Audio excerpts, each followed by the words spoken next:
Your pride comes a fall. Did anyone hear you call as you drove your Volvo into a canal? Oh, this is it. I love you, but I've nowhere else to go. I'm a depressio.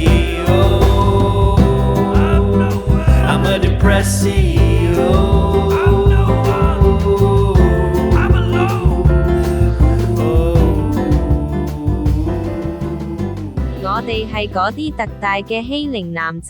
Welcome. We are the extra large bully boys. One more time. Couldn't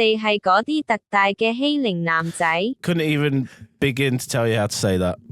We are the extra large bully boys. Welcome to the podcast. Do we do like an intro every time? I don't know.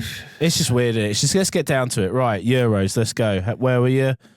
What was happening? Where was you watching the fucking group stages? Well, I've got I've got a confession to make. You didn't watch it?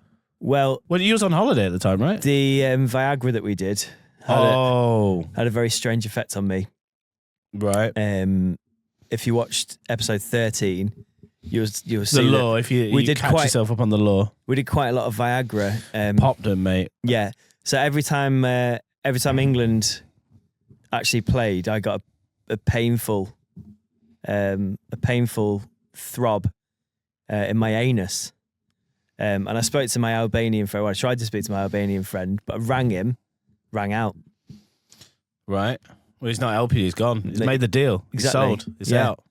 Yeah. So I had all right time, mate. I just had 5 Bosch outs when I got back home. 5 Bosch outs? 5 big Bosch outs, and then it was done. 5 eliminations? Yeah, 5 eliminations. So yeah, in answer to your question, mate, I've watched one England game, which was the... mate, I thought you'd be all over it.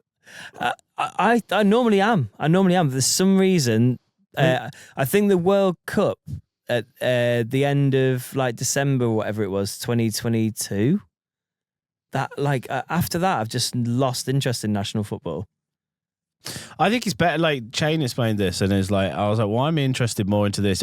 I think it's just fun when sports is like a knockout elimination. Phase. Yeah, I prefer that kind of tournament kind of vibe, rather than like you play all year and like you just watch the same team over and over again. Especially with football and with basketball in the same extent as well. But you fucking saw the goal, didn't you? Which one? The literally 94th minute over a kick from I don't know his name. So whilst that game was on, I was sat outside a restaurant in Spain where inside some English people were watching the game. I didn't realise it was on. Genuinely had no idea when England were playing because I was away on holiday. To be fair, he was on holiday. And, yeah, you're not really bothered about it. Well, I thought it was the day after, so I thought we played on the Tuesday. No, the Monday. Yeah. But this was the Sunday night. And in the end, I took my son running across the square to play on a pirate ship. So in the that's a better memory, mate. In the 94th minute, while Stu Bellingham was doing his little overhead wheelie kick thing, wheelie good. Then I was watching my son go okay, and try and climb onto a pirate ship. But I think that's a better core memory, mate, than because we're evidently just going to get knocked out, and that's by Switzerland. I think we've got next. Well, yeah, but I mean, it'd be nice because I saw the Gaza goal in 1996. It would have been nice to be like, I did see the Jude Bellingham overhead kick in the 95th minute or whatever it was, but also like everyone's so fucking down on it, aren't they? Everyone's so down on the Euros. What do you mean? Everybody that I've heard talk about it is just like, oh, shit in it. We're going to fucking get knocked out next round. It's Switzerland weirdly... are going to batter our arseholes, not fucking lube us up. It's weirdly fun to kind of just... It feels like you're in control then. Just rolling. You just go, oh, we're shit, we're shit. I made even a joke about it on the WhatsApp group me and the lads have got where it was just like texting each other and it was all just like slagging it off. Yeah. Like, that's just it. It's done. It's over. 94th minute, I always knew. Yeah. That's it. Always had faith. Never give up. And I made like a fun meme out of it because that's literally like the UK kind of. Yeah, mate, that's it. So I was shit. We're never going to get through. Then it's like 94 minutes. Get in! I always knew. Would fucking believe. Never in doubt. Never in doubt. Never in doubt. I fucking love it. Yeah. And then in extra time, we got like another goal, and the commentator actually said the realest thing. I don't know any of the names. We've scored too early. No. He actually said, "Don't deserve to be here. Should be here." And I was like, hilarious. I was like, that's actually true. He goes, "We don't deserve to be here. This shouldn't be happening." What's mental is, though, the strength of the team. They do deserve to be there because they've got some of the best fucking players in the world. The problem is they just can't the way play. They've played. They can't play together. Well, the thing is, right, and I'm not going to be sat here being a backseat pundit. Like, I have no fucking clue. I left football a long time ago because of the fans. I fell out of love with football because it just became so fucking tribal. It was crazy, and I just left football alone, and I just like whatever. I mean, I get together for the Euros, World Cup. I think that's quite fun. I think when there's a good vibe because then it's about England, so you're not like fucking United versus fucking City.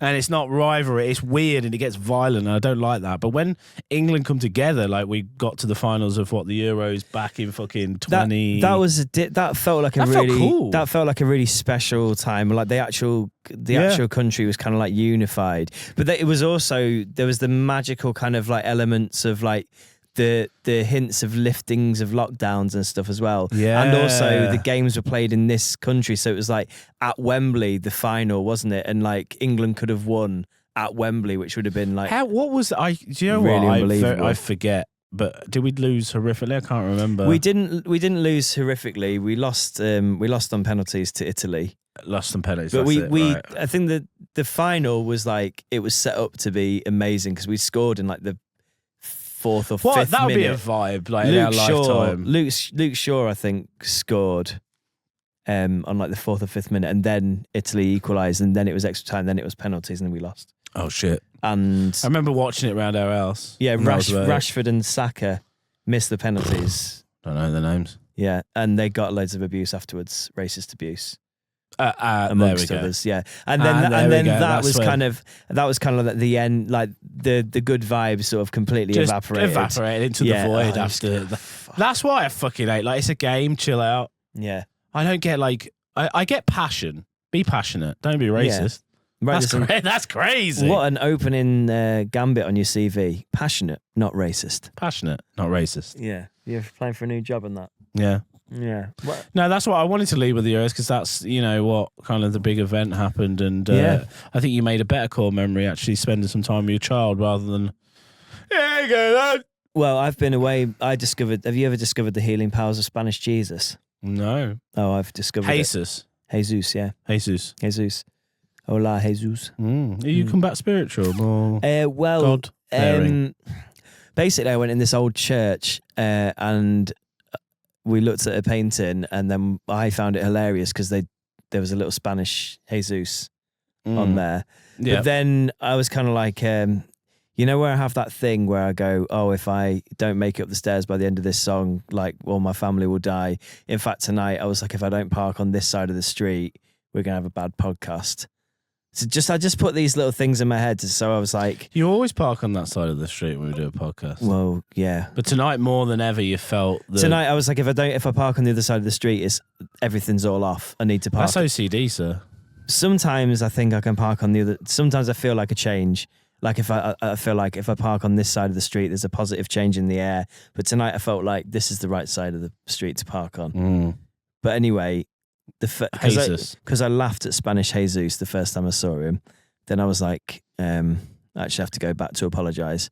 So you went back to apologise. I went back on my own after me and my wife had laughed at Spanish Jesus, and I went in and I was like, I wasn't laughing at you. Jesus, baby Jesus. It's just a little bit funny that you look quite Spanish in this thing. When really we know that you're from the Middle East, or you're at least supposed to be.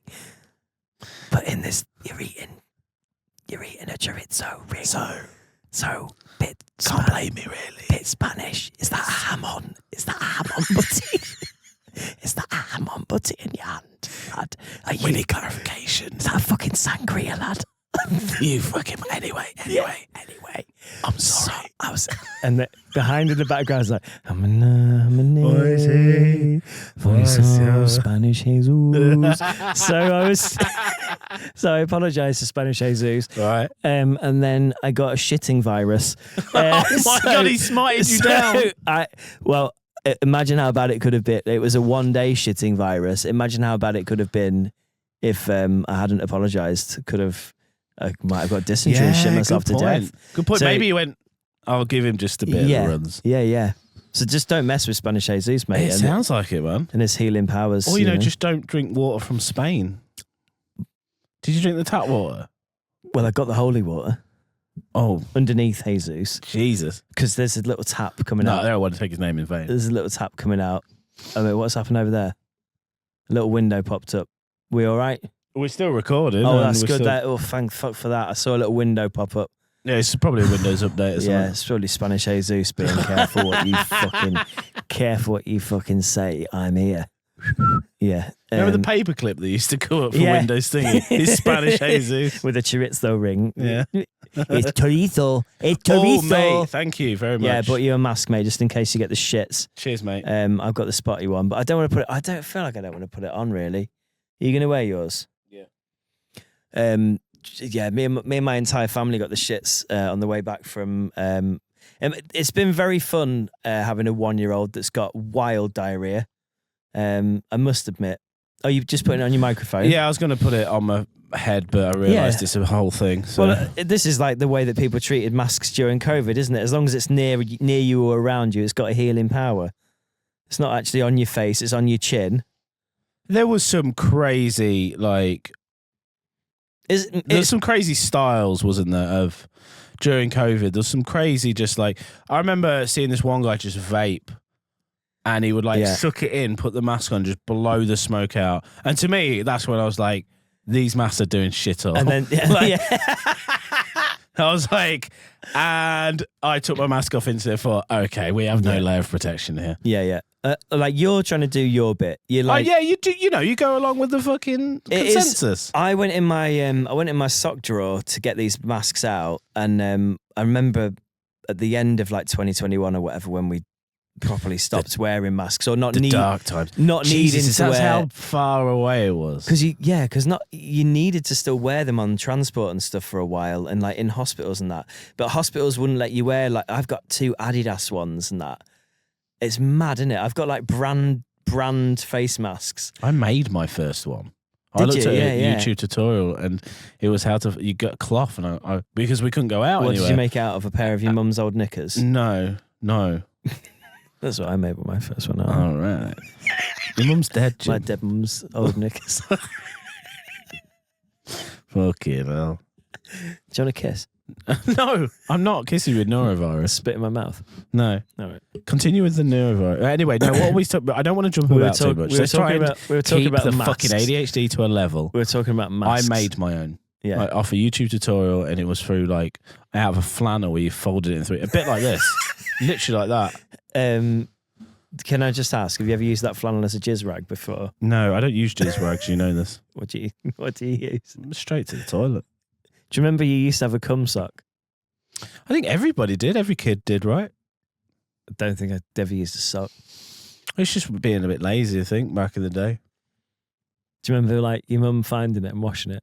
Not like you do, no. Low point. No.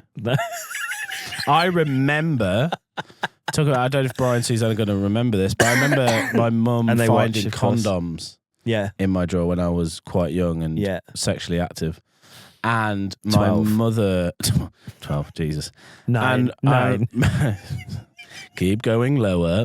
And I remember mum saying, what are these doing in your drawer? And I remember going, oh, we'd like to do Jackass stuff, mum. So I put it over my head and we was filming this stuff. I just on the spot, just boom. I think remembering this, I know the story, just to add in a little bit here. Okay. I don't think you said that you were doing it. I think you said that Bob was blowing up. Oh, maybe it was Bob. Johnny's on his head. That was it. Yeah, you remember the story. Jesus, so you remember the details. I remember who you said was doing it, and you were like, "Right, Bob, when you come round my house, my mum might ask you about these Johnnies. Shit, say that you blew them up on your head because because she's found my Johnny stash. Yeah, she's cracked the code. She's cracked the Da Vinci Code. Yeah. My dad looked at me as if to say, bullshit. My mum was like, okay, ha ha ha. I'd ask her now, and she'd probably be like, yeah, no, I knew. But my dad was definitely like, bullshit. I bet Brian was like, at least you're not coming in it, David. Who? Well, whoever it was at the time. Oh, okay. Do you know what I mean? Well, you probably were coming in it, but you were at least protected. Do you know what I mean? Oh my God. Sorry. I hope none of my exes watch this, dude. And also, sorry, Brian and Suzanne, for using such crude language. I think after that podcast, I don't think they watch anymore. The desecration of Uncle Dave. We should have named the podcast that. Rest in peace. Rest in peace. Yeah, God rest his soul. Now I feel like, we're collecting trinkets. Yeah. Now we need a little coffin, cigarette box coffin, because that I feel like is a. Do you not think? Yeah, we need an XL. So an XL bully is on the bully. list. We need to start decorating this place up. Yeah, mate, definitely. A coffin, or even a pack of cigarettes, maybe just a symbolisation of Dave. Marlboro Light. I don't think the Marlboro is the smoke? classic, isn't it? What did he smoke? Rollies. It was always Rollies. I don't know whether it was like Amber Leaf. I'd have to ask the family. We can get a tin, an Amber Leaf tin. Oh, he can't loved we? his That'd be tins. nice. He loved his tins. Yeah, do like a tin. To be fair, Dad might have something we can have for, because he keeps like an old lighter, a Manchester United lighter that Dave used to use. We might have that's cute. Yeah, that's sick. Do you reckon your dad would let us have that for the podcast after? He would. No, he would. No, he would. He but would. Is that not like precious memories for him though? Not just something to stick in a studio in Sheffield. I think weirdly, not to get too deep, but like Dad let go of it quite a long time. He kept it for a while. He kept his ashtray for a while. And I thought, and he didn't want to. He still had the remains of like fag ash. Yeah, because Dad didn't want to chuck that out. I get that. That was like, I get that. That was like fucking beautiful. But it's like he eventually chucked it out, which was like maybe a symbol like I'm ready to move on. Yeah, no, I get that. So maybe we could symbolize. I definitely get that. There is stuff like that happens, isn't there? When people, especially when somebody dies like quite suddenly, you're kind of like, oh, this shirt still smells like them, or that kind of thing. Jesus, if Leanne ever like died, I would just have fucking weird shit around the house. Like again, notes in the freezer and people's names. I'd be like, fuck's sake. You wouldn't be able to get rid of it, would you? I'd have to. You'd have to get like. I do you can't think, have do you think any you would memory. have it? Like, I can't. You think you get somebody to come around to the house and like de-Leannify it, like as if she never existed straight away? It sounds harsh, but I don't know. I don't know what I'd do. I can't have a constant reminder everywhere. Like, I'll just be like, fuck, man, I gotta. Maybe for a while, maybe I'll have it. Yeah. And then maybe I'll have one or two things that I keep. And then, but like, do you think you'd move on as well? I don't know. I might just be celibate and single for the rest. If Leanne died, I think that's it for me. I think, okay, cool. I'm just going to be a nomad. Well, and just on that note, get mate, a dog. I DJ'd a divorce party the other day. Wow, those are things. Have you heard of a divorce party? So I've heard of divorce parties, but I didn't know like it's fucking they were great. Actually reached. That's fucking. It's like a. Was there no like malice there? It was actually a good vibe. It's like a hen do on roids, right? It was. So let me be clear. The groom is not there. Let me be clear. Like it wasn't both members of the couple being like, "Whoa, we're getting divorced!" Like a marriage. It was like the woman from the marriage and like all her pals, and they've not to be sexist, but of course a woman does that. But kind I mean, of thing. the guy might have done it as well. But the party that I DJ'd was for the women. It was for the I for the thought girls. it was a together thing. Oh, that'd be crazy. Maybe there are some that do it together. If me and Jess ever get divorced, maybe we'll have a divorce party. The wedding was pretty fucking good. Divorce party could be unbelievable. If you could, when you get pull married, it off. when you get married, mate. If you ever get divorced, divorce party. Jesus, already thinking about the divorce party before we even got actually officially married. Well, got to think about it. Think about it. Why don't you have a divorce party first, then get married? Was the divorce party good? Do you know what? It was fucking class. Yeah. They all got stuck in. They dressed her up like a knobhead in like L plates and like she was So it's on like, she right. was on a hen do. Right. But like she's being like rebirthed into the world of singledom, like marriage in reverse. They gave her like L plates and like she had like a fucking inflatable man and like cock straws and I feel like you should take it all the one stuff. further and have like mates ready that like males ready to be chosen. Like maybe she could pick out like 10. Do you know what I mean? 10 males. 10 men. Here's your like, and maybe it's not anything serious, but it's like a lay for the night. Maybe A lay. Yeah, maybe. Well, you get But to like choose someone out that- these 10 men. Like a flower thing that you wear around your neck? Or just oh, you mean a shag? A shag, Oh, top right. shag. I thought you were talking about like men wearing men round their neck, like little mini men. No. But it was fun because because it was like this kind of, hey, reborn. It was a nice celebration of singledom and a bit of a fuck you to men. But I will admit, one of the party, a little bit gropey. Isn't that ironic? Little bit Don't you think? gropey. So fuck you to men. Also, let's grab this man. Yeah, And I B- mean, I think if you ever have to tell I'm gonna say Ooh, don't offend her. Don't offend her. 48-year-old woman, please stop grabbing my arse. She's old school, mate. It's what they did Yeah, back then. it's a laugh. It's a laugh. It's a It's a laugh. laugh. Just get your cock out. It's a laugh. It's a laugh. Get your cock out. Slap it about a bit. Why not? Show us in front of everybody. It's a laugh. Falaraki 98. Falaraki 98. Go on. Get your cock Go out, on. lad. Don't And be then- a pussy. Yeah. Back when men were men. Yeah. Exactly. There are women that want that. You know. Women that want what? There are women that want like men to want to be groped by them and to be. Yeah, yes. Yeah, you know. I guess, yeah. Yeah. But I think they send signal.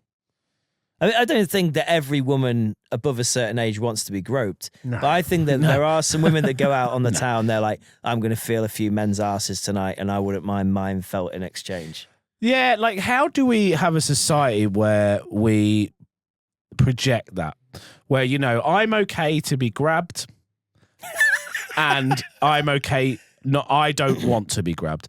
Can we perhaps wear t-shirts? Mate, hey, Yeah, well- anything goes, grab me up. Have or you- don't fucking grab me, you sicko. Like that, because it's so hard, you know, for people. Don't fucking grab me, you sicko. Yeah, where's the line? Well, I'm in the camp of I don't want to be grabbed. listen. I'm I all like- good for being. I don't like. If you don't know me, don't fucking touch me. Which is I like this idea of a uniform, though. Do you know what I mean? a uniform. Yeah, like there should be a universal uniform, like a going out uniform. If you want to be grabbed, you want to be fucked, you want to be groped. Well, in you the know, like- traveling community, grabbing is a grab. term of endearment. Like, is it endearment? It is it? Because you grab the lady and Put her in then a you bag. put her in a bag. It's not fucking. What is it? It doesn't That sound old problematic school? at all. Yeah. Well- But that was fascinating. Their way of living. Like, Have you ever heard of watched, the concept of a traffic light party? No. I guess that's kind of along the Wait, lines. they used to have them back in. Wait, no, I'm They- thinking of something it's else. an old concept that's sort of come back around. You take a sticker or like a wristband or me like guess. you wear a colour. Can I guess? Yeah. Red is like no, I'm taken. I'm horny. No. Wait, what the No, fuck? red. Yeah, of course, red's I'm taking. No, Green's like hey, go don't, ahead. Hey, don't go there. Green's like fully single and up for it. So what's amber? Like Amber is convince me. oh. So what if you were single going to one of these parties? Like what? I'm going for the greens. I'm not. I don't want to convince anybody, and I don't want to like Are you telling me, as a single man, as a green man, you wouldn't be a like, green man. I'm gonna fucking bag me a red? No. You're not going down there as a Plymouth Argyle going, I'm going No. to topple me a Man United over No. it. I'm going to commit. What about you? I'm Is going to that- giant slay. It's a giant killing. If you topple a red, that's the ultimate win. But is the red like I'm in a relationship? But yeah, does it matter? I mean, morally, yes. Well, I'm not saying like force them, but if you can chat up a red and you can get them to like consensually go with you, Honestly, then you're not Right. only destroying somebody else's life, moral win, but you're Moral win. also getting it wet. do you know when me and Leanne first started dating, she had to kiss me. She What? got me in the house. Whoa. She got me in the house, and literally, Whoa. I thought at this point, we've been on a few dates. She got me into her home. We sat down on the couch. Sounds like you're being Groomed. It does sound like predatorial, doesn't it? She got me into her home. Yeah. And she we was having a nice time, and then she literally had to get to the point where I was there for an hour. She's like, "Are you gonna fucking kiss me then?" Yeah, fucking kiss me or what? So my point is, Do you know what? I just need an open signal because Yeah. I don't want to be labelled a fucking pest or I don't want to be. I just want everything to be clear. Like, are we good? Yeah. Are we good? There is some some level of assertiveness which is kind of sexy, which, you know, in my past, I think I've had a bit of Dutch courage, and there was one particular time I was like, I'm going to go for this, and we ended up in a relationship. Yeah. And I chased, and it was there, and that's nice. We lose a bit of that one. now. I'm talking about two separate occasions. So. Okay. Oh, nice. I remember. It doesn't matter. We don't need to go into that, James. Should we name them? No. Okay, cool. No worries. Boop. So let's go back to the red, amber, and green. So you think the giant slaying is like I'm going for? So as a single, I'm just horny saying, scuttlebus male. Hey, listen. As somebody who's aboard been on the bus, as somebody who's been on the scuttle bus, I'm not saying that personally I would be like, oh, I'm a green man, I'm definitely going to go for a red. I'm just saying that if I managed to bag me a red, I might be happy about that. I also have a similar story to you. On our first date, Jess was like, basically in the back of her head, she was saying this to me afterwards, if I hadn't kissed her, like she was getting to the point where she's like, if you didn't kiss me, then there's not going to be another date.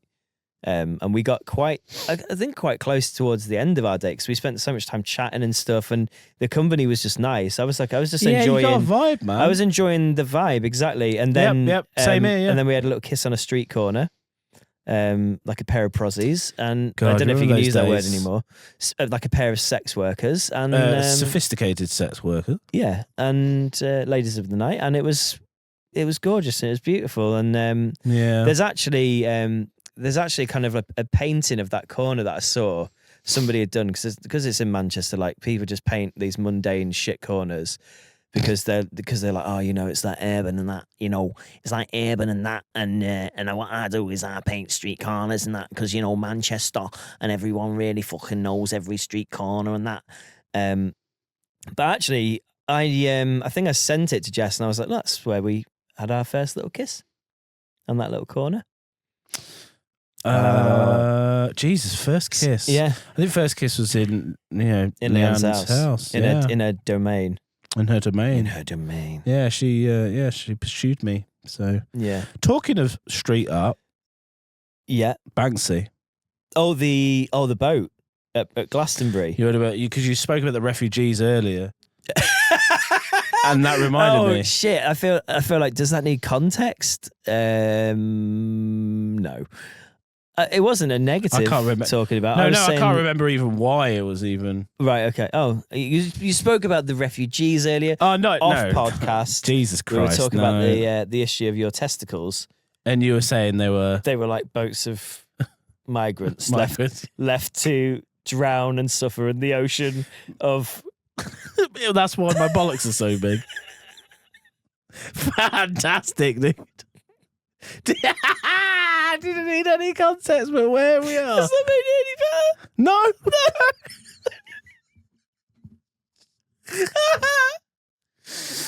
Are we keeping it in? Or? Yeah. Your bollocks are like refugee boats because they're so big. Is that a poem? Your bollocks a slam poem. Like migrant boats. Your testicles crash into my shores. Crash into my shores. Your migrant boat.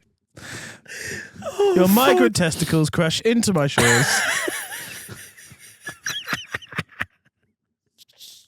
I'm so hot, dude. Fucking hell. Shit.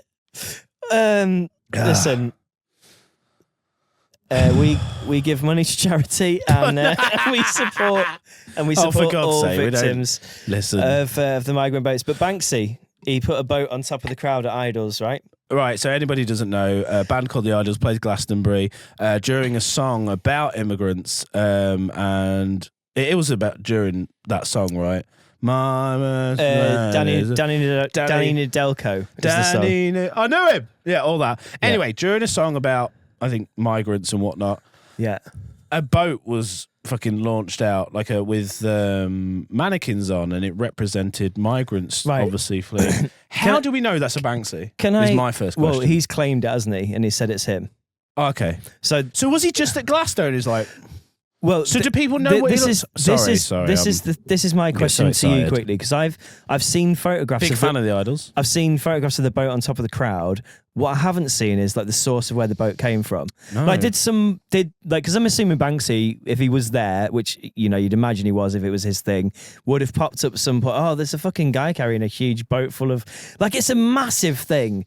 Like, yeah, you can't just get that. It's like, it's huge. It's like a life raft with. He must have had a team. 6 mannequins, or like even more than 6. I think there's 3 either side and 2 on the other end. So I think, yeah, like I've got so many questions about this. He must have had a team full of people doing it. So here's the thing as well. Have you seen? So he's posted on his socials today saying about like the Home Secretary has basically called that stunt, the boat of migrants on top of the crowd at Glastonbury, something like atrocious and like degrading or something like that. But Banksy also funds a boat that goes out into the sea and like saves like people that have been on these boats, like they've toppled out into the water. And he saved like 20 kids or something like that. And then the Italian police have seized the boat for like 30 days or something like that. Bearing in mind he saved something like 72 people's lives in the last like few days or something like that alone. Like Italian police said that he had to go into port at a certain place, but because of the bad weather, they were like, we're not going to take the boat to that port because obviously we don't go through this storm. They went to a different port. But because they brought the boat into a different port, they've now seized the boat for 30 days, so he can't do any more like life savings and stuff. But he posted it on his Instagram today. Like, so I followed the boat. So I'm following the boat. Yeah, I'm listening. I'm just, just don't want people to think I'm a bad person, No, I know. Just to go, but yeah, so I do care about these things and I pay attention to what's going on. No, I know that innocent people are dying though. at sea and children are dying at sea, and it's fucking you awful. You are right though. That how the your fuck? bollocks are a pair of my sorry. yeah. How the fuck did he get the raft? Like, somebody must know. How the fuck did he get the raft up? Like, somebody must have seen. Or does he have a team? Well, this the thing is, he just got like, because when I went to see Wet Leg at Glastonbury like 2 years ago, right, there was a group of people that were just there with a chaise long. But Wet Leg, Jesus. I bet they were good. They were brilliant live. But when you're at Glastonbury, you just see people carrying stuff and you just go, okay, cool. Because it's that kind of place, like it wouldn't be that weird if you just saw like a boat full of to be fair, people in Banksy, life jackets Banksy being and his carried mates about. Might have had it, and you don't know which one Banksy Yeah, is. exactly. They're all there in like hats and sunglasses and probably ski masks or whatever. They could just throw it up, just run into the crowd at Idols, like throw the boat up, like, because that's essentially what happened, isn't it? They threw it up and it just wait.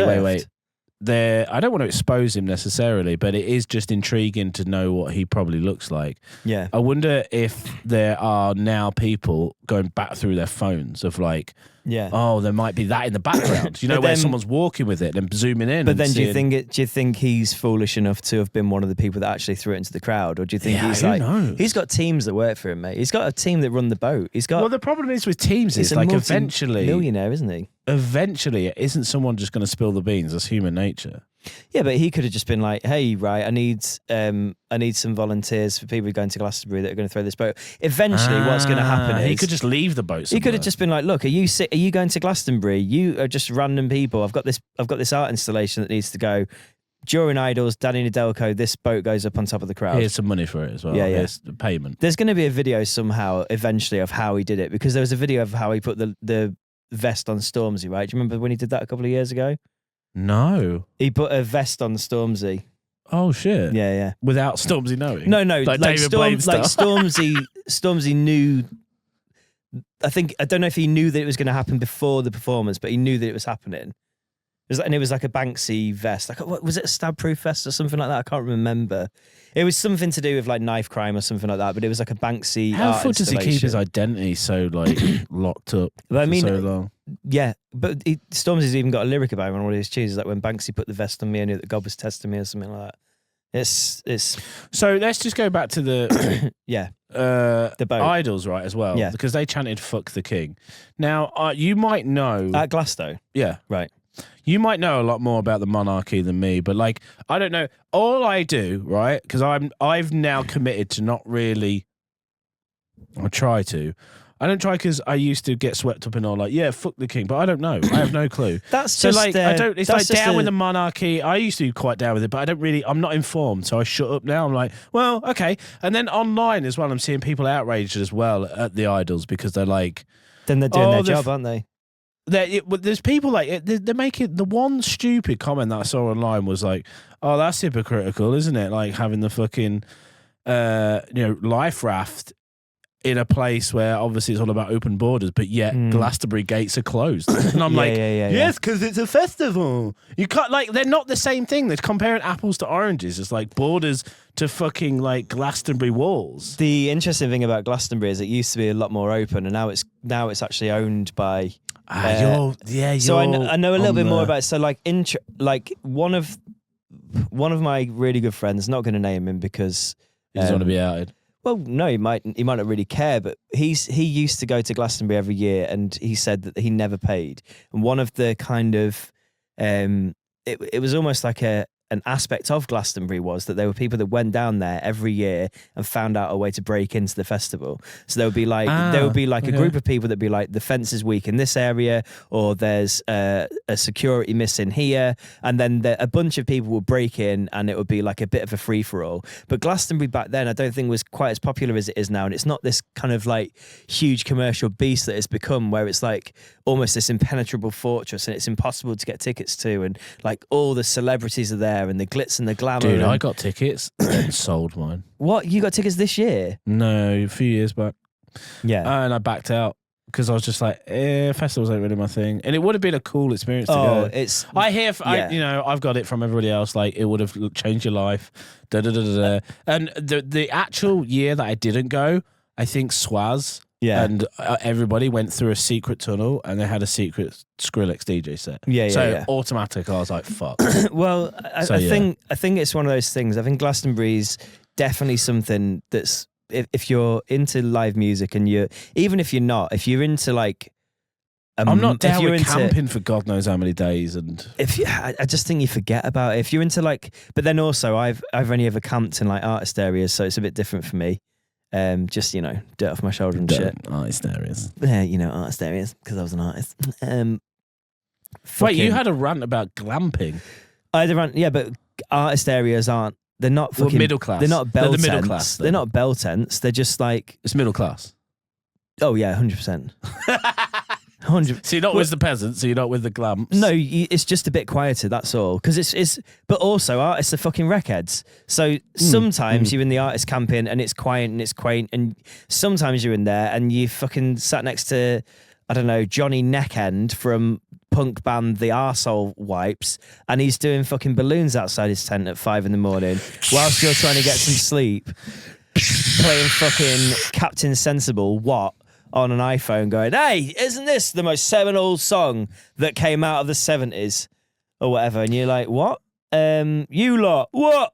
Can I grill you on why Grill fuck me. the king and down with the monarchy? Well, what is isn't the Idol's problem with the king? The lyric in that's... I love the Idols, by the way. Sorry, can I just clarify? Did they actually chant "fuck the king"? Or did they just sing the song where? Did they just sing the song where the lyric is "fuck the king"? He's not the king, she's the king. I think there was a chant. I seem to remember the headline and seeing chants like "fuck the king," and it was like a big headline whilst Banksy's thing is floating. "Fuck the king." Right. And why is it down with the monarchy and "fuck the king"? What is Well, Prince? I mean, is it what is his name? Andrew? Prince Andrew. I don't know. Prince Andrew is the Queen's Kings.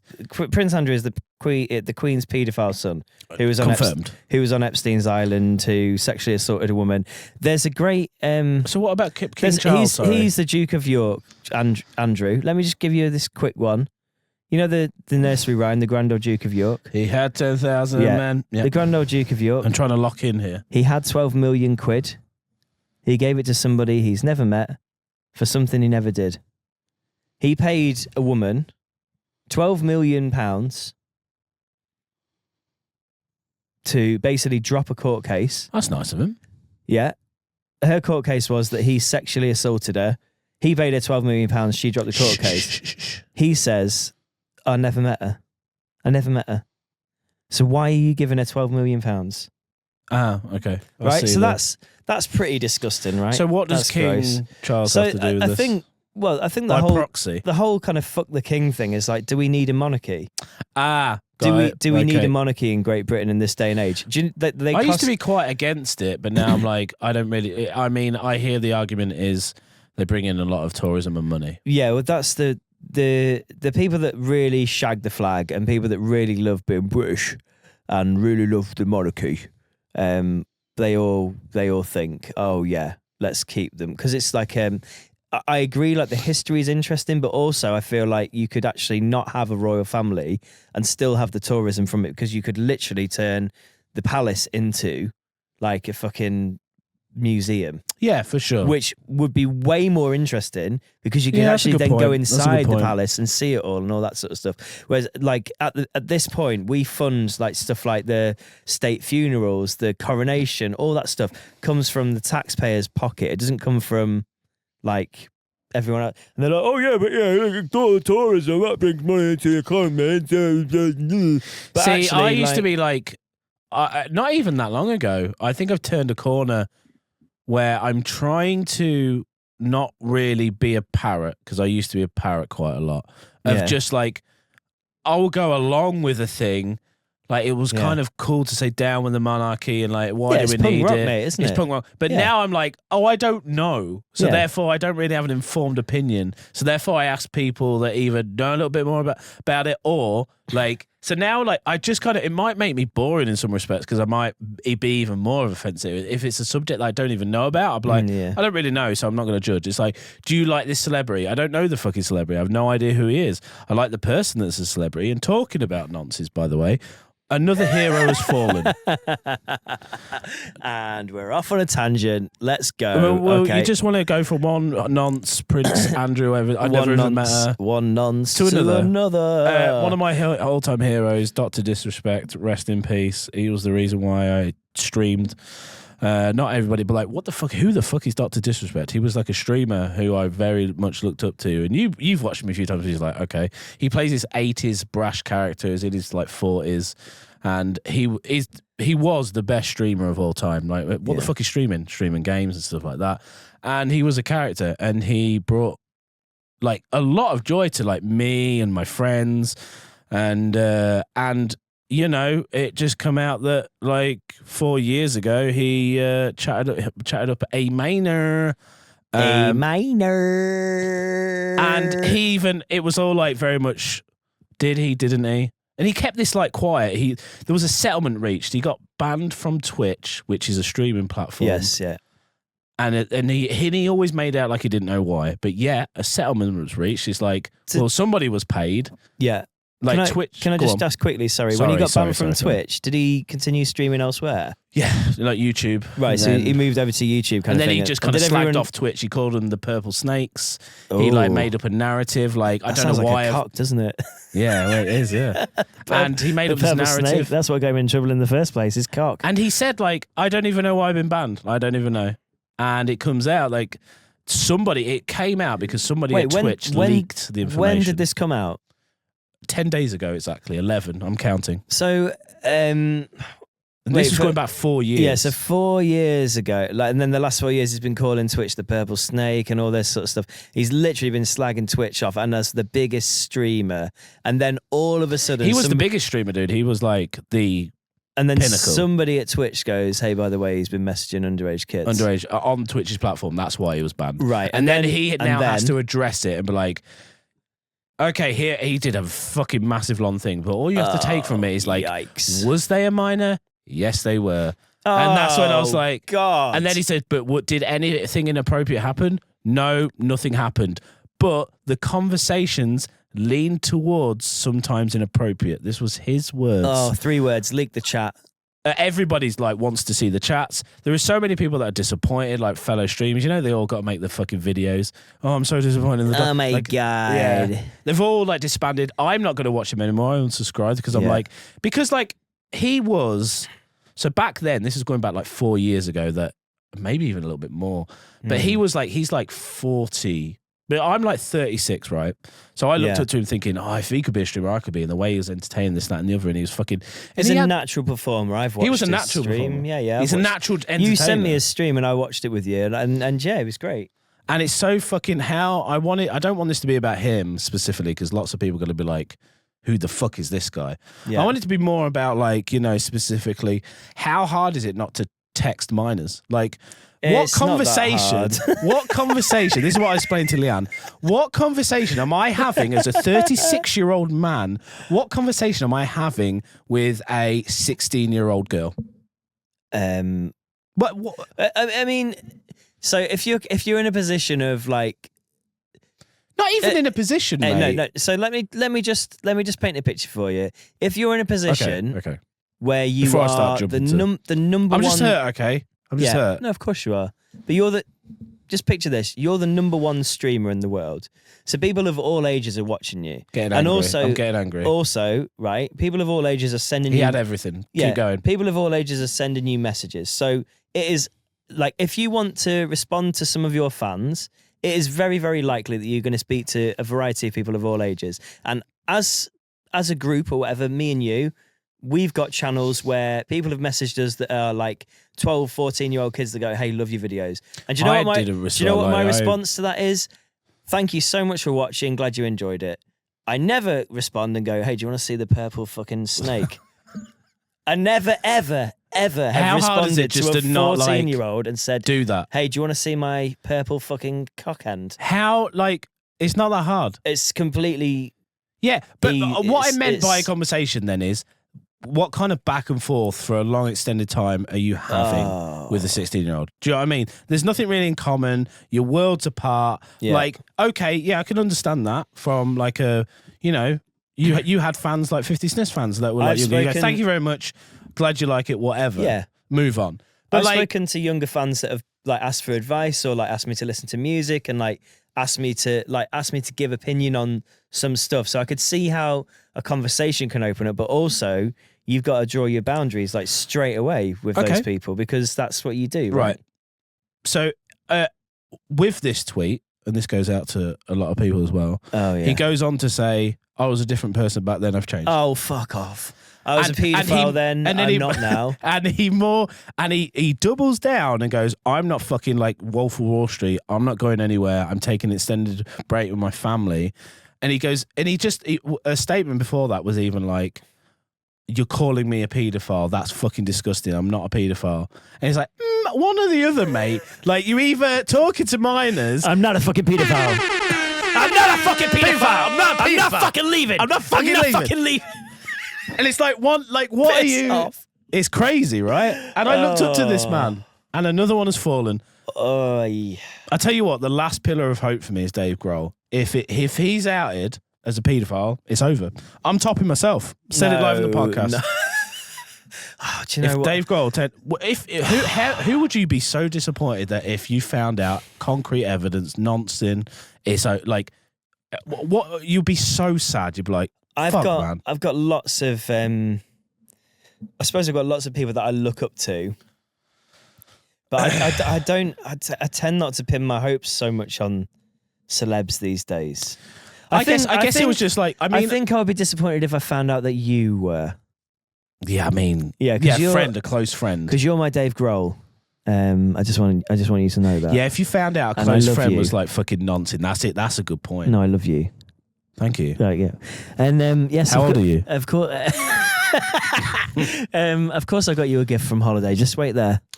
Oh, here he goes, guys. I'm just going to mute him for a sec, then I'll put him back on because there's a lot of bumping about. He's reaching. He says he's got me a gift. He's going back. Again, we've talked about the love bombing on this podcast, but yet he still decides to love bomb me.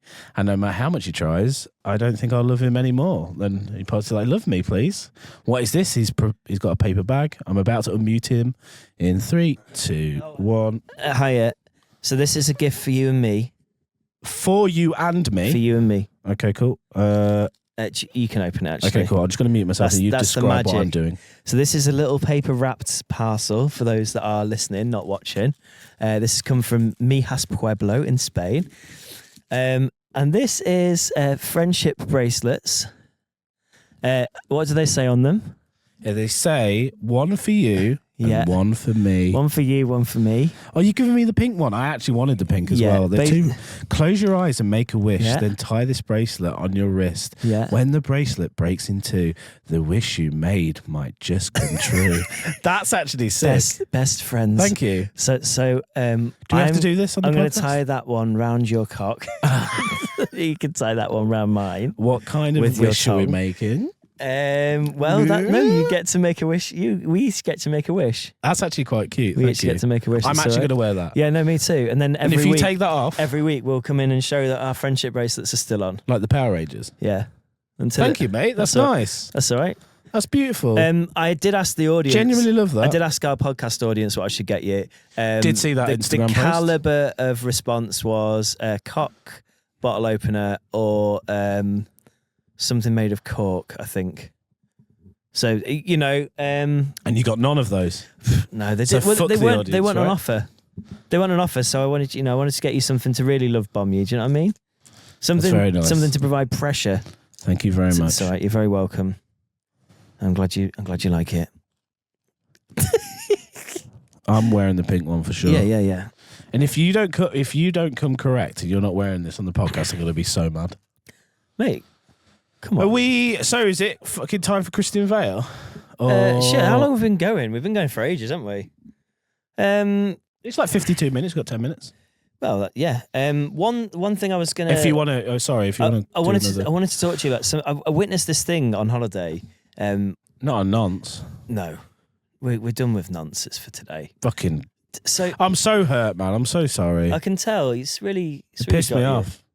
It's all right. It's all good. Don't worry about it. Maybe what your wish could be is that none of your heroes become nonces with your best friend bracelet. One of my friends actually said, and I told you this. Yeah. He's like, we're just laughing because it turns out like everybody you like on the internet turns out to be a nonce. And I was like, at least I didn't shake hands with literally Ian Watkins. And he's like, oh shit. And he's got this picture evidence of that as well. And his hands, wherever his hand's been. I never say that. I never say that. You said that. That is anyway. Let's go away from this horrible subject. Carry on with yours. So over in mainland Europe, Spain in particular, and Spanish kind of coastal towns, I find that there's a lot of niche businesses, right? And I want to talk to you about one niche business that I found over there. There was one guy, right? The first day we got there, I met this Irish guy and he's like, right, what you have to do one day on your holiday, you have to go downstairs to the chicken man. And I said, the chicken man? And he went, The chicken man. The chicken man. And I said, so what happens with, what's the chicken man? He goes, this is the best roast chicken you'll ever taste in your life. And I said, fuck, it's a roast chicken. He's like, he roasts the chicken. You go down, you place your order in the morning, and you go back later in the day, and you pick up your roast chicken. You can eat it with your family around a table. It's the best roast chicken you'll ever have in your life. Was he a gangster? He sounds like one. He was called Keith. I think he was a member of the boy band Westlife.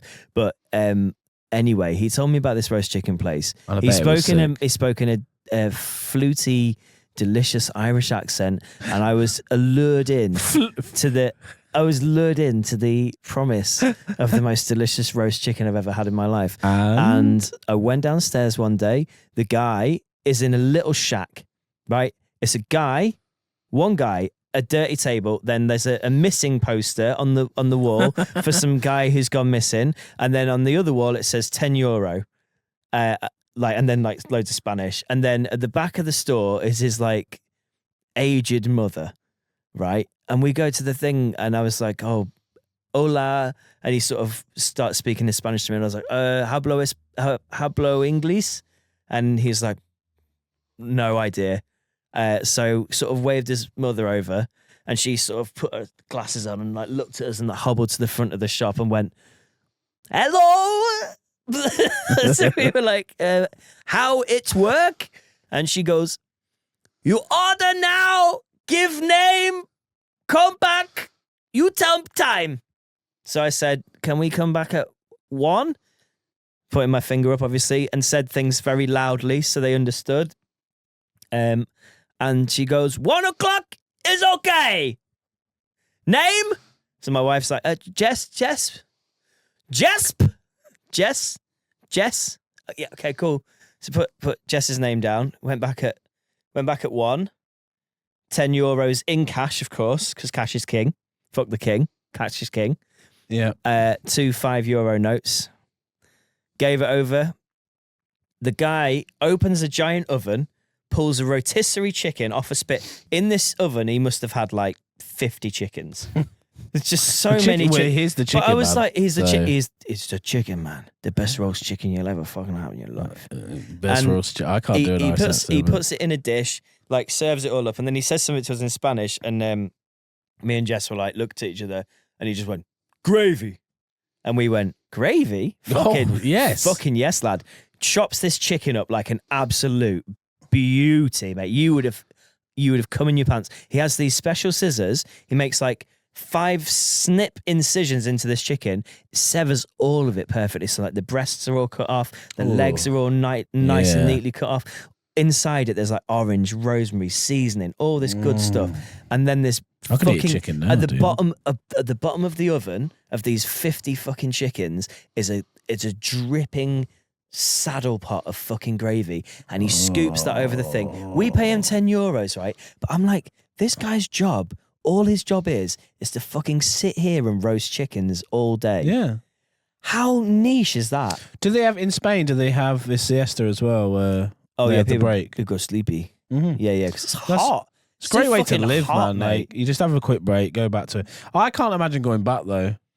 Well, it's just too hot, isn't it? Was the That's chicken the- good, man? The chicken was good. What I will say is the gravy made the chicken. So if you Right. ate the chicken without the gravy, bit dry in places, Right. not quite air fryer good, but the way that it was done, banging. It was great. It Right. was definitely worth like a €10 like lunch for me, Jess, her So mum and dad, and I'm Louis. picturing literally just a room with a missing poster and €10 sign, and at the back Like a there's- dark, like it was like a dark. But they're not. shack. They're not the best places though.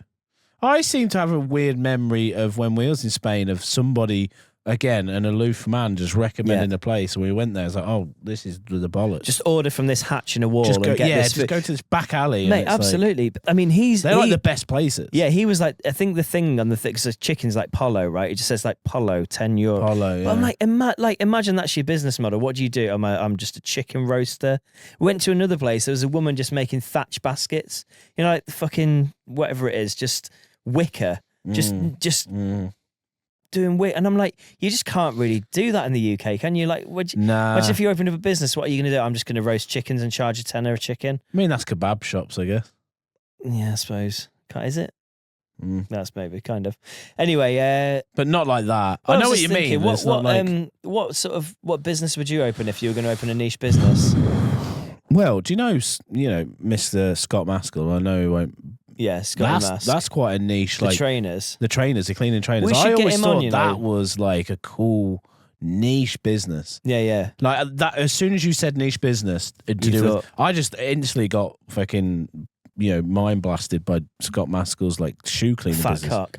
which little rascal. Yeah, we'd have him on. Yeah, for sure. We should get him on. He'd be an interesting guest. I know he's been on a rival podcast, which you've been on. I'm not going to talk about it whilst we were away. Fucking hell. You've been on as well, you know. Yeah, you've fucking. I've been on twice though. You've been on twice, so they love you more than me. Cheers, Chunk and friends. Yeah.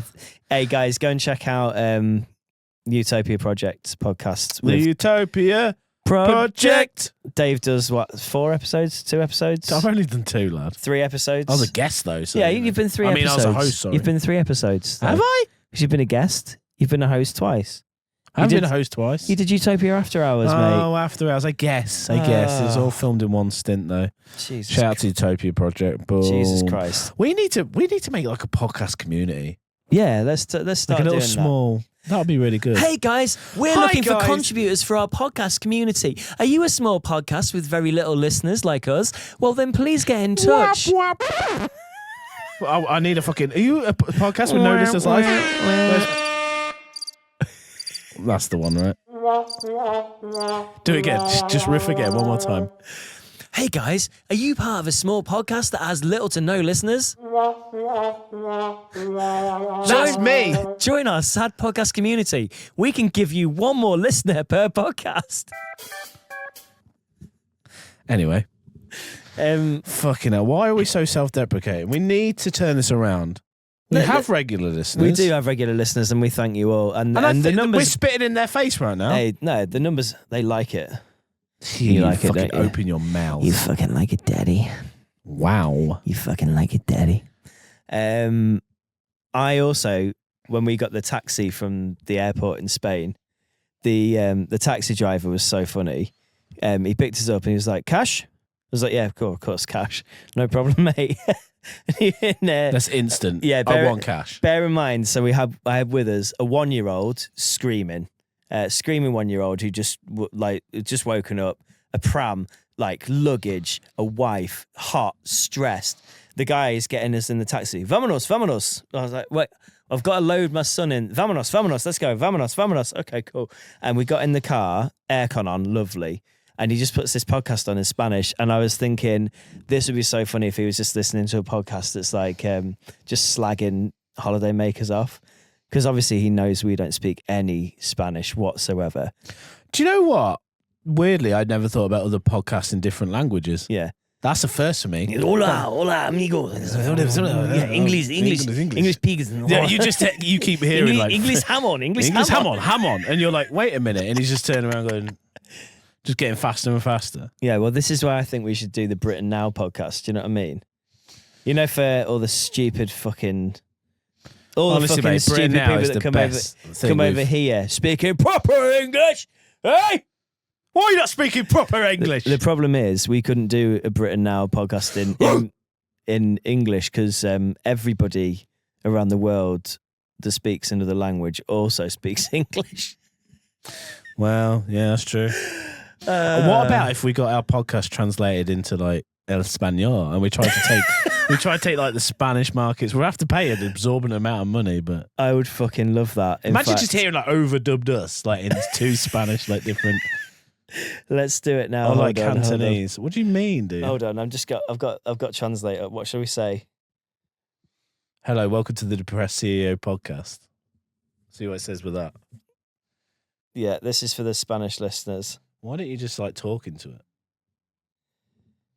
Because I don't know how to do these sorts of things. This is for our Spanish listeners. Let's go for it. Oh, masculine. You've got. Oh, hold on. You got Bluetooth, right? Yeah, but it's not giving me a fucking. Come on, mate. It's dead air now. It's not letting me speak it. Oh, what a waste of time. Well, wait. Well, that's something you think about. Yeah, it's just something to think about. Fuck. I let you down. I thought it'd let me speak it. Oh, it's sad now. Bienvenido al podcast CEO Deprimido. Or bienvenido al podcast CEO Deprimido. It's the same. Wait, no, feminine, masculine. We're masculine. We're masculine men. Bienvenido al podcast CEO Deprimido. Avec me, Jimmy Unvone. Avec moi. Wait, avec is French, so that's not really okay, the right we're one. fucked up there. Poor, right, fucking hell. Should we go Christian Vale before we end? Right, so... I've been on holiday for a week, guys. I've got dysentery. I've come into the studio. We've recorded this podcast. Dave's now got dysentery, so... Yeah, I can't wait to share my arsehole. We'll pull it all back together next week. But this is the 6th and final chapter in the tale of Christian Vale. It's going to be okay. It's going to be a bit of a ride. I promise you that. I've sent it over to the chat. Yeah, I got it. So you got it ready? Yeah. Cool. Let's go. Chapter 6. Christian awoke in a fit of sweat, his silk pyjamas clinging to his body, tighter than an XL bully's grip on a toddler's leg as it destroys their parents' lives. Am I real? He gasped quietly without opening his eyes. This is you. Yes, Christian. You're real, all right. Claire, the secretary's voice, floated back from close by. It was really, really real. Christian whispered, hoarse in the throat. Yes, Christian. You came face to face with a dangerous ADHD autist video editor, XL bully breeder, and podcaster who inspired you to learn about the phenom of lucid dreaming whilst you were dressed as a parking warden. You're lucky to be alive. Oh my God, dude. Have you finally got that he came face to face Yes, with you I do dressed as a parking now. warden? Right. And this whole thing has been it's been implanted, and I didn't even know because you explained to me Because- that this guy, this is not part of the fucking thing, by the way. This was because of one person that I saw that as said, a hey, warden. what's happened to the parking warden? And you were, I've never seen him again. And I was like, they've got an ending now. It was Christian Vale the whole time. Your stories are so abstract. This whole time, it was Christian Vale, Stuart. And if you got that, then good for you. If you didn't, Stuart, you're a fucking idiot. Who's Stuart? The guy who commented and I wanted to know. Anyway, Wait, there's a guy that commented wanted to know. there was a guy called Stuart, shout out to Stuart, who commented, hey, what's happened to the parking attendant? We really need to know what happened there. And so And then you've now just made this whole and so tapestry because of that, of... I went, okay, right, Christian Vale becomes a parking attendant in a costume Mate, and goes to Lincoln Can I and just- meets Dave in a can coffee I just shop. say, right, there was a period of time where you was Yeah. trying stand-up comedy, and your stand-up comedy was so, like, just convoluted and in-depth that I couldn't even understand it. Ah. This is the same with this storytelling. Like, and it's the like, Oh, so you you've mean got that such I a need- wild mind. I need like intelligent, Yeah, like I need I to. would call it intelligent, yes. I need to like drain down my intelligence. Have you ever noticed when you do a shit on an XL bully's tits, it fucking kills a toddler? Okay, all right. Let's Bastard! get back to Christian Vale. So Christian Vale all along Christian was the Vale parking attendant was the parking that attendant I mentioned that you- back to episode Five. fucking 5. Yeah, The law goes so deep with this. the callback. Fucking hell. Christian- This is wild. Right. Christian opened his eyes. He was in a posh hospital, dark wood adorning every surface, quaint, lighting, the scent of lavender and... Is that Chanel? He asked Claire quietly. Claire leaned in towards Christian, her enormous swinging marshmallow bastards within arm's reach of his trembling hand. This is you, You're safe now. she whispered. And this room is very, very private. She slides a hand down Christian's sweaty silk pyjamas, resting it on his pent-up 3-week coma bollocks. Christian felt his pecker explode into life like the Challenger space shuttle. Houston, we have a problem. Good. Good. I'm going to bend you over and shaft you harder than Thatcher shafted the mining communities. He growled at Claire. Shoo, Christian. No. Shoo. Shh. Christian, you're weak. Let me do all the work. Just try to relax. Claire angles Christian's throbbing love gristle up her honey nut hoop. Her hobble drain is pre-primed. He writhes like an eel and squeals like an XL bully in front of a firing squad. Arr, arr, arr, arr, arr. Suddenly, Claire wraps her hands around Christian's throat, grinding his Roger Dodger like a hosepipe unhinged. He's about to go full Challenger. Explosion imminent. School teacher amongst the dead. I am Christian, the Sugarvale! He screams and comes as Claire throttles him blue in the face. This is you. Die, Christian Vale, die! She screams. Yes, Claire, end it all for me.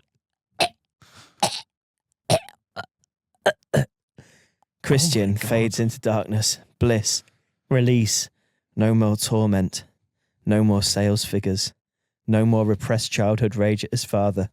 A field of daisies. Peace at last. That's a fucking cheeky little daisies, innit? I'm trying to really. I'm trying to really read into this now. I'm like, right, what is the meaning here? Oh, God, I hope our Go on, listeners get these. The funeral car pulls up to get lit crematory.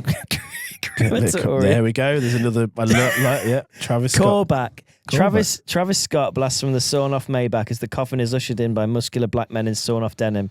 The light show blasting away inside. Claire, in full Versace, climbs out of a personalised Rolls Royce, arm in arm with the top CEO of the company, her fat wabs glistening in the sunlight. Is that a pearl necklace? Goodbye, Christian. Thanks for altering your will and leaving me your small fortune, and for telling Mr. Scott Spicer here just how very good I was at the Gluck Gluck 9 2000. Whispered Claire. Thanks for your job, your house, and your car, and for never coming in me like Scott here. He's been dumping loads like no one's business. Delians?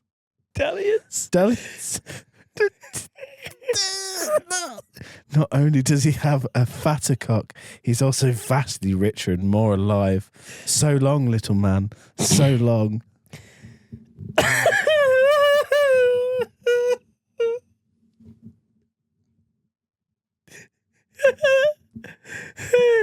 End the podcast. End the podcast. Oh. Claire walks in. Keep going. Claire walks into the light show, tips her hat, pausing for only a moment to look back at the camera like the last shot in Layer Cake. Suddenly, from nowhere, a pack of Rogue XL bullies set about her fat wabs, ripping out her throat, while Scott Spicer, CEO and heartthrob billionaire with fat cock, watches on. My one true love, ravaged by bullies. I will have my revenge. So now we're going to hear about the tales of Scott Spicer, heartthrob billionaire with fat cock. Yes, we are. Yes, we are, dude. Well. What an absolute roller coaster, eh? Call back. Wow. Yeah. Oh, I think that'll be it for Depressing episode 15. Thanks for listening. Thanks, everyone. See you next week. Oh, my God. Circle back next week, everyone. Yeah. Oh, my God.